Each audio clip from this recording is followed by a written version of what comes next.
Boa noite, pessoal. E aí, tudo bem com vocês? Sejam todos bem-vindos. Hoje é a chave número 22. Vamos falar sobre humanologia, como colocarmos em prática na nossa vida, o que seria humanologia, qual que é o conceito e como podemos utilizar nos dias de hoje, né? Então, para começar, a humanologia é a chave de ser humano. É um estudo sobre o cérebro, porque não existe dia ruim.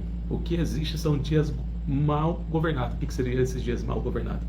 O dia que não controlamos a nossa raiva, não governamos na emoção, não transbordamos durante esse dia, isso se torna um dia mau.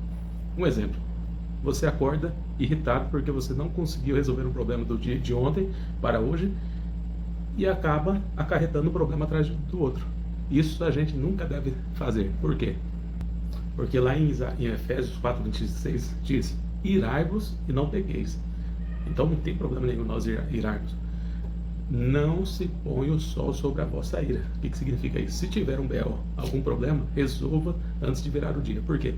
Porque senão esse mesmo problema vai acarretar para o próximo dia. Isso eu estou falando para vocês, estou falando para mim também, que eu estou no processo. Esse é o processo que nós temos que reconhecer e trabalhar nisso para que possamos avançar com o tempo, né?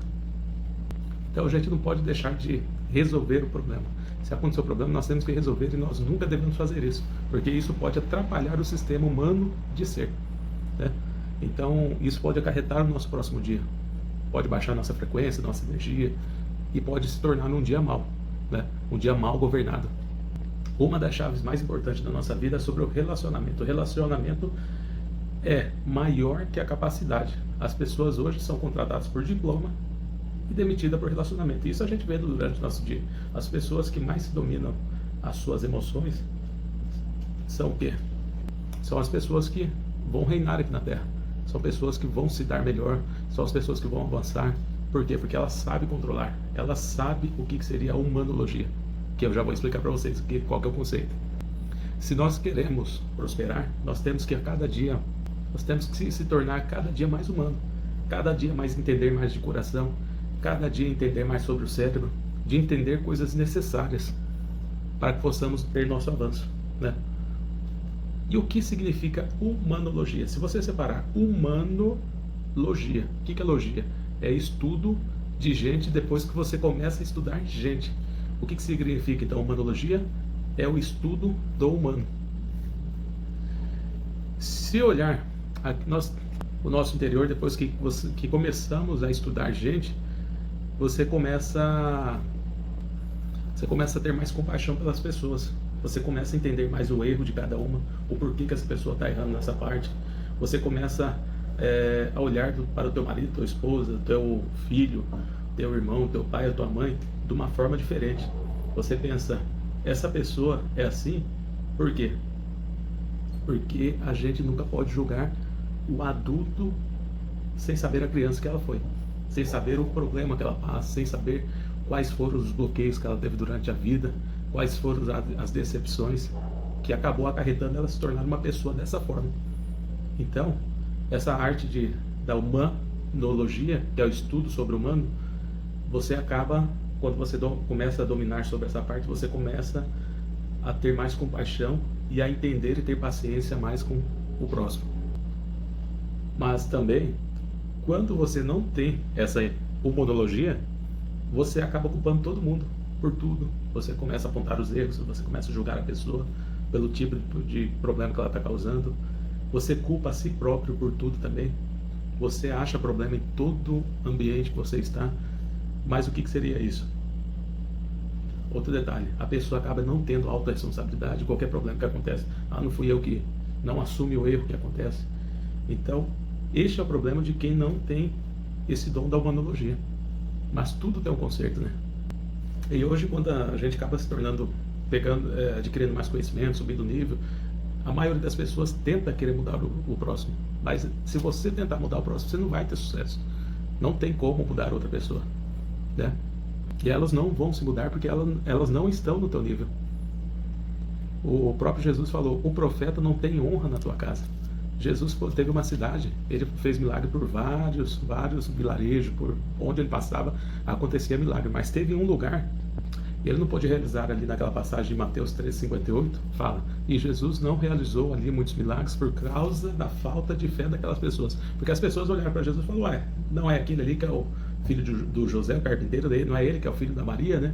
Então, por isso que Jesus falava, o profeta ele não tem honra na tua casa, mas o Jesus ele tinha uma humanidade muito grande, ele compreendia o jeito das pessoas, ele tinha compaixão por o lugar onde ele passava, né? E essa questão dele não poder ter realizado muitos milagres nessa cidade foi por conta da falta de fé desse povo, porque sem a fé não teria como acontecer nenhum tipo de milagre, pela incredulidade das pessoas também. A incredulidade é tudo. Quando você é incrédulo, não tem como milagre acontecer sobre a tua vida. E nós temos que ser expert, absolutamente entender de comportamento, para que você possa libertar outras pessoas. Mas o que seria esse libertar as pessoas? É exatamente deixar as pessoas como elas são e não tentar controlar os ambientes. Quando maior a capacidade humana que você tem, menor você vai cobrar dos outros, e quanto maior e mais maduro, menos você vai ser intolerante. Então, essa é uma chave muito importante, né? Vou até repetir aqui. Então, quanto maior a capacidade humana que você vai adquirindo conhecimento, menor vai ser a cobrança dos outros. Quanto maior e mais maduro, menos você vai ser intolerante. Olha só que chave. Porque quando você vai adquirindo conhecimento, você sabe o que está por trás da pessoa. A pessoa está daquele jeito não é à toa, é por conta de algum problema que ela passou, alguns bloqueios, alguns certos de traumas e assim por diante, né? Então olha só, porque a maioria das pessoas, o que acontece? Quando a gente começa a pegar um nível e automaticamente, isso aí é normal, tá? Mas com o tempo vai amadurecendo, você acaba querendo julgar outra pessoa ao jeito que ela tá, não sei o quê. Mas a maioria das pessoas não entende que você também já foi daquele jeito, você tá entendendo? Então isso que é uma humanologia, que você já começa ter uma visão holística do negócio, né? E automaticamente isso você vai tolerando cada vez mais as pessoas, pelo teu nível de avanço que você está, né? Então, quanto mais humano, mais lógico. A sua percepção vai ficar mais aguçada e a cada novo relacionamento você vai conhecer mais as pessoas. Entendeu? Olha só que maravilha. Então, o que você levava 1 ano para poder conhecer as pessoas, não. Você vai conhecer as pessoas no olhar, no jeito, nos gestos. De tão avançado que você acaba avançando em questão de comportamento humano, de estudar humano, você consegue decifrar. Eu, por exemplo, eu trabalho com vendas há mais de 18 anos, então, com questão de 30, vou colocar, não exagerar, 30 segundos, mas em questão aí de 2 minutos, 3 minutos de conversa com o cliente, eu já sei puxar todo o perfil dele. Com 5 minutos, então, só fazendo perguntas, eu já consigo puxar relatório da vida dele. De tanto porque a gente tem esse faro. É faro de muita conversa, muito relacionamento com o cliente, atendimento ao público. Então você acaba tendo esse dom, você acaba conseguindo decifrar o comportamento, o jeito da pessoa, você consegue fazer o raio-x. Mas por quê? Porque a gente sempre trabalhou dessa forma. Quem trabalha com vendas tem que estudar o comportamento. Tem que ser praticamente quase isso aqui, né? Mas tem muita coisa para melhorar ainda. Aí nós temos as subchaves da humanologia. Vou falar a primeira, recrutar gente. Nós devemos recrutar as amizades, o namoro, o casamento. Nós temos que fazer esse teste de recrutamento. Porque se você não fizer esse teste de recrutamento, você vai acabar gastando mais com treinamento, né? Um exemplo, um amigo na tua vida. No início da amizade, você já vai sentir o jeito daquela pessoa. Que tipo de pessoa é, se é uma pessoa correta, se não é uma pessoa correta. Você começa a analisar o comportamento dela. Então, se uma amizade não deu certo, porque o que aconteceu? Foi um livramento de Deus para a tua vida. Um livramento para você conhecer outras pessoas, para você conhecer o jeito dela, conhecer o caráter, para que essa pessoa possa entrar na tua vida. Mesma coisa no namoro. O namoro nasceu para dar errado, porque na hora que dá certo, vai para o noivado. No noivado deu errado, é porque teve um livramento. Deus tem outra pessoa melhor para você, né? E se deu certo no noivado e foi para o casamento, aí amém. Mas o que acontece? A maioria das pessoas hoje sofre no casamento porque não soube fazer um bom recrutamento. No início do namoro a pessoa vai te dar indícios do jeito que ela é, vai mostrar um pouco do caráter.